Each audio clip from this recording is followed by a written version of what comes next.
Hello everybody, Richard here with CRG Games, and I've got a real short video for you today.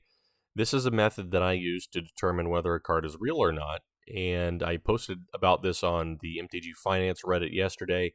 It's gotten tons of views and comments and all that stuff, and upvotes too, which I thought was great. I was very surprised to learn that a large percentage of people did not know this method existed, and it's primarily the one I've been using for the last several years. If you've been around Magic for a long time, or even a little while, you'll probably know that the green dot test has always been the gold standard in determining whether your card is real or not. However, there is anecdotal evidence that the green dot test does not always pass for even a real card, because what you're looking for is three very small red dots. And due to a number of circumstances, they may or may not show up even in a real card. They usually don't show up in fake cards because there will either be no red dots or there will be too many red dots. Sounds like somebody who's going up the street on a moped there. In a real Magic card, there will be three very small red dots. What I found more reliable is looking at the Deckmaster logo.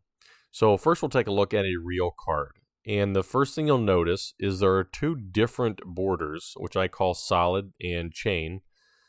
The outside border has solid on the top, and the outside borders sides and bottom are chain. The inside border has a solid right, left, and bottom with a chain top. So that's number one. Number two is the quality of the text. You would think that the real card would have nice, clean, crisp text, but it doesn't. It is rough.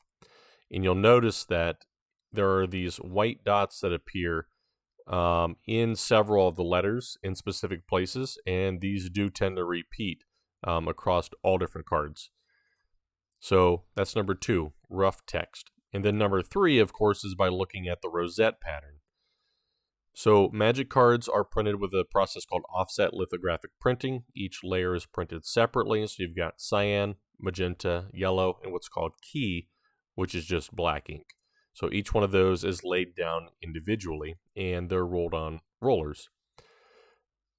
A fake card is generally made with an inkjet printer, and it has the key rosette patterns that you can see here, where every single one of them is a circle, and these are all printed at the same time.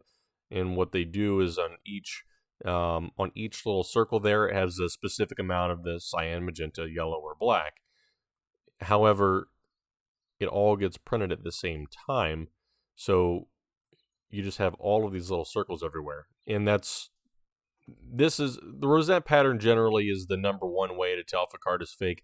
However, to my eye, when I glance at them from this distance or even further away, I can't immediately tell.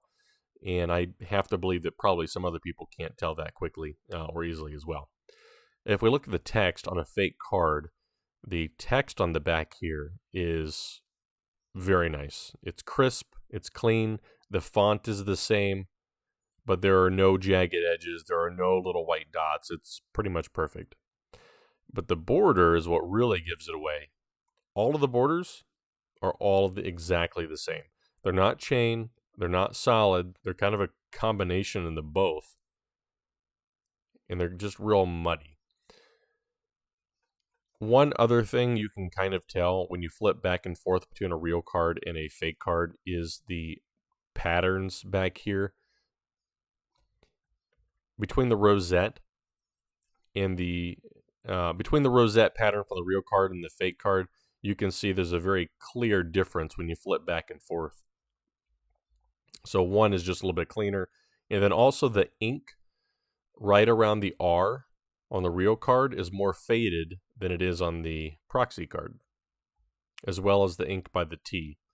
So I wouldn't rely on those. Any number of circumstances can fade ink, so I would not rely on the ink. Check the borders, check the text, check the rosette. You need to have a loop when you're doing this so you can get a real good view, or you need to have a camera with like a macro functionality. I've got the Galaxy A72, and it has a macro camera. That's what I took these photos with some good lighting as well. But I hope you guys learned something today. I know a lot of people did on Reddit, and there's never enough ammo you can have to fight fake cards, people passing them off as real, whether they know it or not, because to the untrained eye, this proxy card looks really good. And if you don't know that the real card has jagged text, you might think that the nice text is the real card. However, it's not. So if you learned something today, please, thumbs up the video. I hear that helps. And if you find this content helpful and the stuff that I put out enjoyable, consider subscribing. My goal is to hit 100 subscribers by the end of the month. We've got 24 days or 25 days left. I feel like that's a pretty reasonable goal. I'm about 33 subscribers away, and I'd love to hit that 100 subscriber goal. We will do some more box openings here pretty soon. I'm kind of in the middle of listing a bunch of bulk stuff that I bought a while back and just kind of set to the side. And it's going pretty good. It's going pretty good. Until next time, though, I'll catch you later.